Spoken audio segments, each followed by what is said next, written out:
Carl Jung once said, "Every human life contains a potential. If that potential is not fulfilled, that life was wasted." It's a powerful challenge that can shake you awake. Consider this: each morning you have a choice to truly live or to merely exist and let time slip by. Take a moment now. Are you truly living up to your potential, or are you just sleepwalking through your days? For many, it takes a crisis or a heartbreak to even notice this truth. But what if you didn't wait for that moment to shake you awake? Sometimes, simply asking this question is the first step toward change.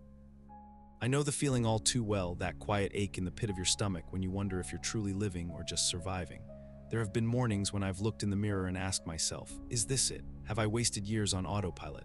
Sometimes I catch myself daydreaming about a completely different life, one guided by passion instead of routine. Those thoughts can be both exhilarating and frightening. If you've ever felt that cold knot of dread when you realize another day has passed in the same way, you're not alone. For many of us, that realization is a wake-up call, an invitation to ask deeper questions. In this journey, we'll dive deep into Carl Jung's insights to understand what it truly means to waste one's life. We'll uncover the hidden forces at play, from long-buried fears and cultural pressures to parts of ourselves locked away in the unconscious that keep us trapped in empty routines. Through real examples and thought-provoking questions, I'll guide you on how to spot these traps and start breaking free. We will even explore the role of fear and the hardest choices many of us face when it comes to breaking free. By the end of this video, you'll not only understand why so many of us feel stuck, but you'll also see a clear path forward, how to wake up and start living your most authentic life. Now I want to hear from you.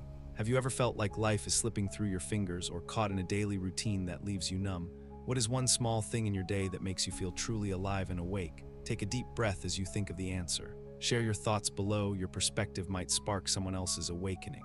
Remember, just speaking our truth can help clarify it. Let's start this conversation together. We often drift through our days on autopilot, going through the motions without questioning our choices. Jung would say that when we don't shine a light on our unconscious mind, it ends up steering our life behind the scenes.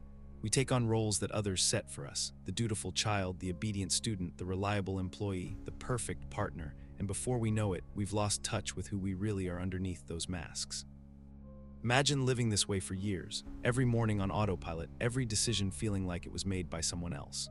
Eventually, you might wake up and ask, is this really my life? Jung called this living as a ghost, going through life as a character in a story you didn't even write. It's like being a passenger in your own car. When we look at life this way, it's no wonder we feel like time is slipping away from us. The first step to stop wasting life is to become aware of this unconscious play. For instance, imagine a talented artist who becomes an accountant because it feels safer.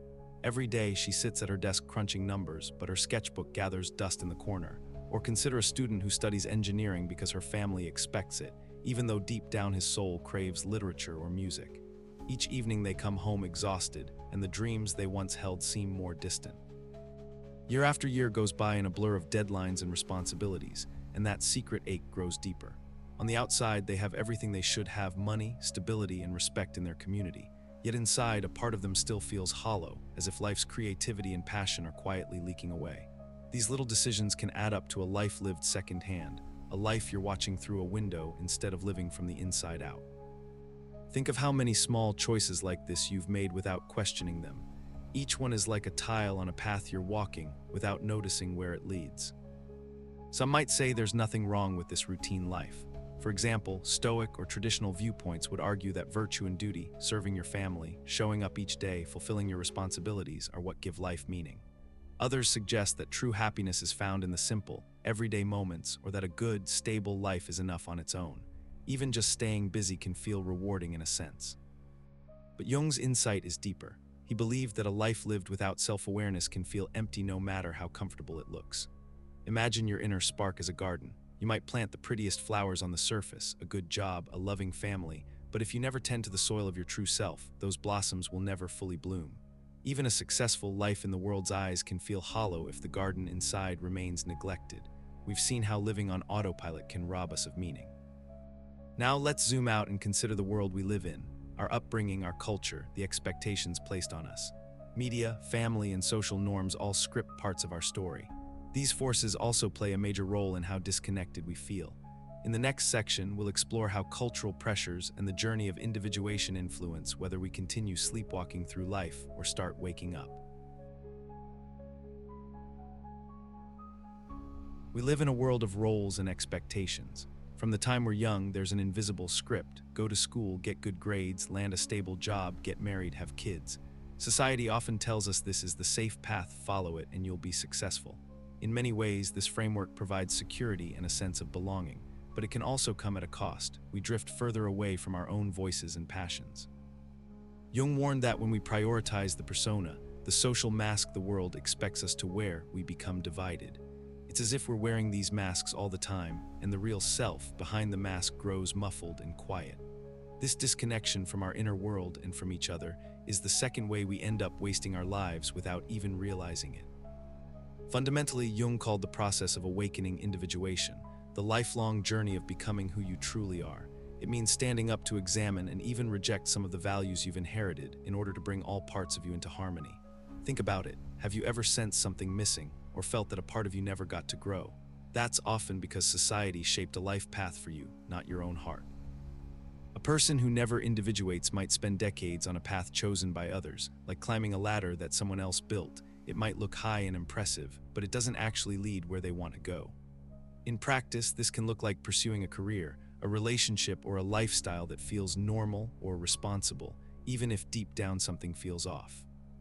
Each step you take for comfort or approval, staying in a safe job instead of following a passion, or avoiding a new path out of fear, can leave you feeling more misaligned, as if your spirit is whispering, "This isn't me." The good news is individuation can happen at any age. Even people in their 60s or 70s can start this process and find new meaning in life. Take a moment and be honest with yourself. Are there choices in your life, like your job, your major, or even how you spend your free time, that you accepted just because they were expected of you?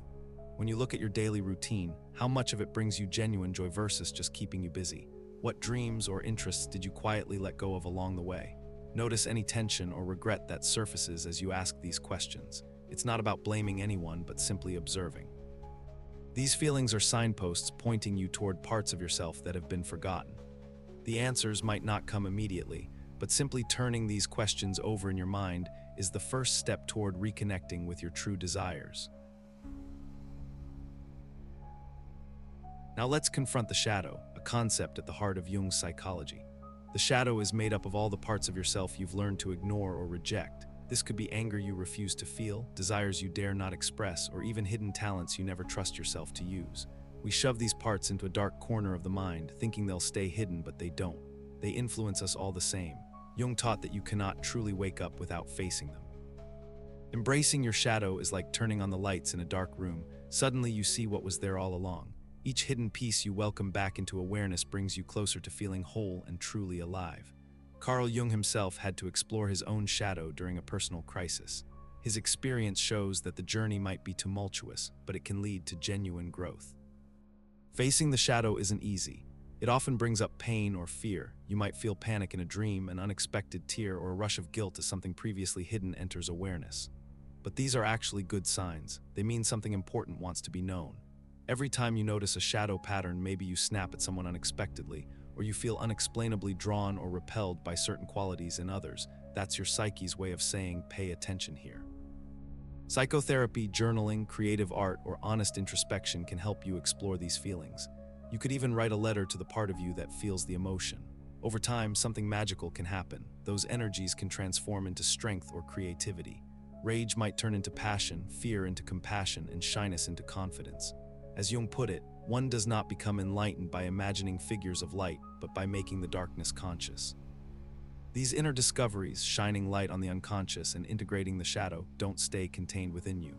They spill over into your relationships, your work, and your community. As you begin to live differently, more consciously, others will feel it too.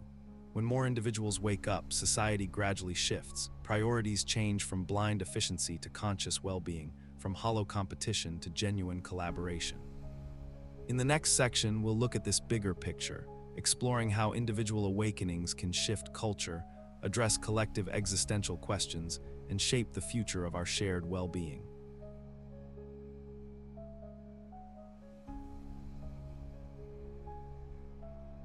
Waking up isn't just a personal victory, it's a gift to everyone around you. Look at our world now. Anxiety, depression, and a sense of emptiness are rising everywhere. Jung might say that's a symptom of a sleeping collective unconscious where too many people are disconnected from themselves. When most of us live mechanically, society drifts aimlessly too, but imagine if more of us woke up. Our priorities would shift, workplaces would value balance and meaning, not just productivity, and communities would nurture genuine connection instead of hollow appearances. Big problems like loneliness, inequality, or even climate change could be approached with creativity and compassion rather than avoidance. In this way, the very mental and spiritual health of our world depends on people reclaiming their lives. Now, as we zoom out even further, take a moment to ask yourself, what kind of world do you want to create? A world full of sleepwalkers, or one where people live awake and connected? Remember that your personal awakening contributes to something bigger. Every step you take toward awareness, every honest conversation, every conscious choice becomes part of a larger movement. I encourage you to share these ideas, discuss them with others, and keep asking these big questions. The answers might come slowly, but they begin with the reflections you make today. Imagine the effect of each small change. If you start a ripple in one place, who knows how far it will reach? This conversation is just beginning. Let's summarize. We explored 3 deep lessons from Jung. First, we saw how living unconsciously, chasing roles and routines without reflection, can make life feel empty and wasted. Second, we examined the forces that disconnect us. Societal expectations and skipping the work of individuation leave us feeling out of sync with our true selves. Third, we confronted the shadow, learning that embracing all parts of ourselves is essential to feeling whole. Each of these points circles back to one powerful truth. Only through awareness and action can we truly stop wasting our lives. Recognizing the problem is itself a victory. Each insight has been a step forward. You've already started by being here and listening. Remember, Jung said, the privilege of a lifetime is to become who you truly are. Becoming authentic, embracing your uniqueness is your truest purpose. No matter where you are on this path, it's never too late to start moving toward it. Every decision made with awareness, no matter how small, is a step toward reclaiming your life. Even a single moment of honesty with yourself matters. Your soul is calling you, listen. In honoring that call, you give both yourself and the world a true gift. If this discussion resonated with you, please like and subscribe to the channel so we can continue exploring these ideas together. By liking and sharing, you help spread this awakening to others. Let me know in the comments what part of this spoke to you, or if there are any steps you're inspired to take. Join the conversation, your voice matters. I'd also love to hear how you plan to reflect on these ideas. And most importantly, take a moment right now to really reflect. What is one change you can begin with tomorrow? Your life is too precious to waste. Let's walk this path of awakening together.